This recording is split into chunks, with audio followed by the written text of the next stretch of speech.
Hey Idaho Realtors, Max Pond here, your Government Affairs Director, giving you an update after the general election here in Idaho, where we saw Gem State voters go to the polls and cast ballots for legislative seats, constitutional seats, and statewide seats. So let's start with constitutional officers. First, at the top of the ticket for governor, we saw Governor Brad Little cruise to re-election for his second term with 60% of the vote, which is a great showing considering he had a constitutional and a Democrat candidate running against him. For Lieutenant Governor, Speaker Scott Bedke won with 63% of the vote. For Idaho Secretary of State, Phil McGrain won with 72% of the vote, a very strong showing against a Democrat. For Idaho Attorney General, former Congressman Raul Labrador won with 62% of the vote. For State Superintendent of Public Instruction, we'll have a new officer there in Debbie Critchfield. For U.S. Senate, we saw Senator Mike Crapo also cruise to re-election for his fifth term in the United States Senate. For Congressional District 1, we saw Russ Fulcher also cruise to re-election.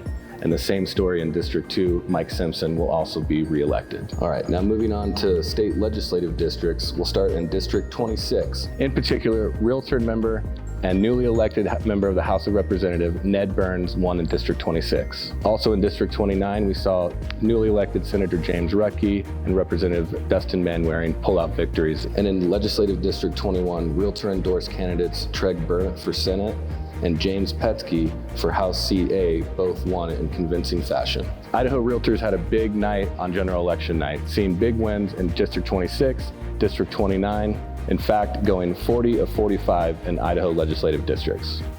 One of the biggest takeaways from yesterday is the fact that the Idaho legislature will now be able to call themselves back into session. Senate Joint Resolution 102, which was before voters as a ballot initiative, narrowly passed with 51% of the vote. The measure will amend the Idaho Constitution to allow the Idaho legislature to call themselves back into session. Until now, the Idaho Constitution authorized the governor to call special sessions. To call themselves back, both legislative bodies would need 60% of membership to vote in the affirmative for a special session. This is a huge change for the Idaho legislature and the Idaho Constitution itself. All right, now for some major takeaways from last night.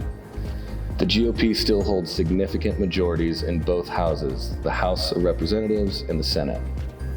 There's going to be 40 plus new members of the Idaho legislature in both houses, both parties. 4 of 7 constitutional officers are going to be brand new. 3/4 of those are Realtor endorsed candidates. The legislature can now call itself back into session. Idaho Realtors went 40 of 45 in legislative races, getting involved in races from all sections of Idaho. A couple of things as we look to the end of the year and the beginning of next year. Number 1, December 1st is the organizational session where we'll find out who the new Speaker of the House is and other leadership races on both sides of the rotunda, leading into January 9th, 2023, the kickoff of the new legislative session. Finally, one last thing, February 2nd, Realtor Day at the Capitol. Stay tuned for details coming soon.